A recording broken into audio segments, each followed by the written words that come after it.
Now, lately, it seems like the Democratic Party's talking points, they're stuck on repeat. They all keep singing the same old tired tune. Blame the Tea Party for America's downgrade. Blame the Tea Party for America's fiscal failures. Don't blame us. Nope. Blame the Tea Party. I believe this is, without question, the Tea Party downgrade. This is the Tea Party downgrade because a minority of people in the House of Representatives countered even the will of many Republicans in the United States Senate. The fact of the matter is that this is essentially a Tea Party downgrade. The Tea Party brought us to the brink of a default. It's something that should never have happened, and that clearly is on the backs of those who were willing to see the country default. Those very strident voices in the Tea Party. I happen to agree with David. I think this is a Tea Party problem. I think they're totally unreasonable and doctrinaire and not founded in reality. I think they've been smoking some of that tea, not just drinking it. Unreal. Of course, the leaders of the left would never dream of taking any responsibility for their role in running the economy into the ground. But these days, even their excuses are getting a bit stale. Joining me now with reaction, Kentucky Senator Rand Paul. Yeah, the president blames everybody, everything. If the Tea Party budget was adopted, Senator, correct me where I'm wrong, their watered-down version, cut, cap, and balance, they would have preferred even deeper cuts. That would have met the standard that Moody's and S&P said was necessary to avoid this moment from happening. The Tea Party, if their plan were adopted, we'd be fine today. It would be funny if it weren't so tragic, but blaming the Tea Party is sort of like blaming the fireman when he comes to put out the fire. You know, a lot of us were elected to go to Washington to put out the fire, to handle the debt, to do something about the debt. That's why we went to Washington. It's why we ran for office. Now they're going to blame the debt on us when we came to Washington to try to fix the mess that they've gotten us in. It's really ludicrous on the face of it, but I think it's an example of really the failure of leadership, that he will not accept responsibility. I think we're getting to the point where he's going to have a failed presidency. Well, I hate to tell you this, Senator, the presidency's already failed. His economic promises are broke. As Karl Rove was saying, he's run out of ideas at this point. Here's what's frustrating, though. I mean, he got the budgets he wanted. He had both houses of Congress. He got the stimulus he wanted. He got the health care. This is his economy, his record debt, 4 times the worst year that President Bush had. And now he's blaming the Arab Spring and the Japanese earthquake and oil companies and Wall Street and when all else fails, blame Bush. The other thing about it, you know, the Tea Party is a minority of the minority party. We're not in leadership. We don't control either house. We don't control the vote. The problem they were having passing something in the House is they didn't have Democrats voting for it. It was the president's own party that gave him trouble. In the Senate, when the president's budget was produced, every Democrat in the Senate voted against it. I mean, this is a guy, really, the economy is in death throes right now, and he can't accept any blame or responsibility for it.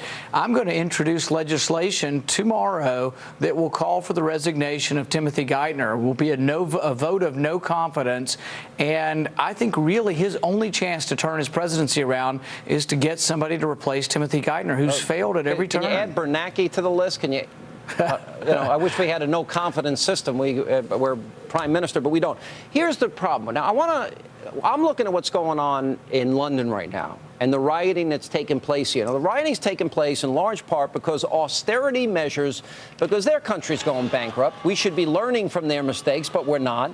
And people are out there, they're blaming conservatives, they're blaming the government, they're blaming, quote, rich people, that it's their fault. They've got 16,000 police officers in London to try and handle this, more than they've ever had. And I'm thinking, this sounds a lot like, you know, America 10, 12, 15, 20 years down the road. Because once those promises can never be fulfilled, is this coming to America? Well, what I would say is the way we avoid chaos, the way we avoid rioting in the streets, is to start gradually fixing the problems.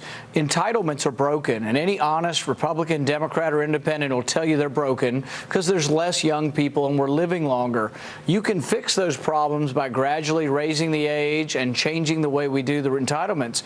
But if you wait 5 years or 10 years, then there's going to be an abrupt end, and that's what's happening in Europe when you have these austere measures where people don't don't get their checks, that's when there's rioting in the streets. But the way you avoid that is by fixing the entitlement programs now and doing it gradually. Half the country doesn't pay taxes. 15% of the country now is on food stamps, Senator.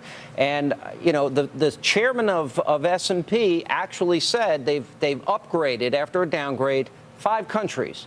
The average length of time that takes is between 9 and 18 years.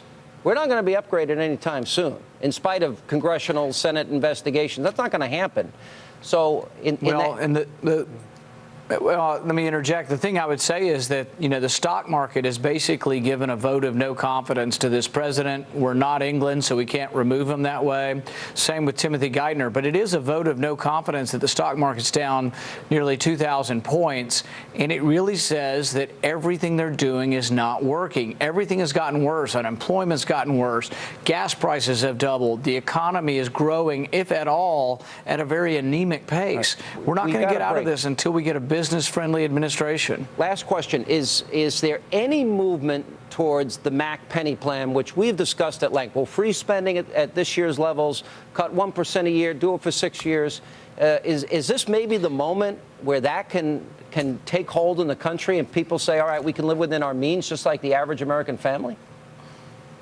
Absolutely. And everywhere I go, I'm talking about the penny plan. I've been traveling around Kentucky yesterday and today, and everywhere I bring it up, people are coming up to me and saying they love the simplicity of it, but they love how it also points out that Washington's spending is growing and that everyone else is only talking about reducing the rate of growth, whereas the penny plan would cut spending in real terms by 1% a year, and it would actually work and balance the budget over about an 8-year period. If we can get enough people on board, we could save the country from what's happening in London and Greece and in Europe.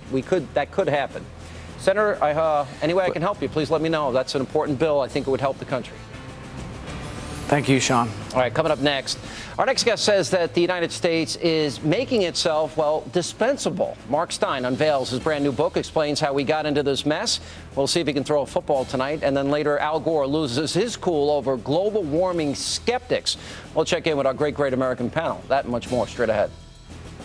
It's no longer acceptable in a mixed company, meaning bipartisan company, to use the goddamn word climate.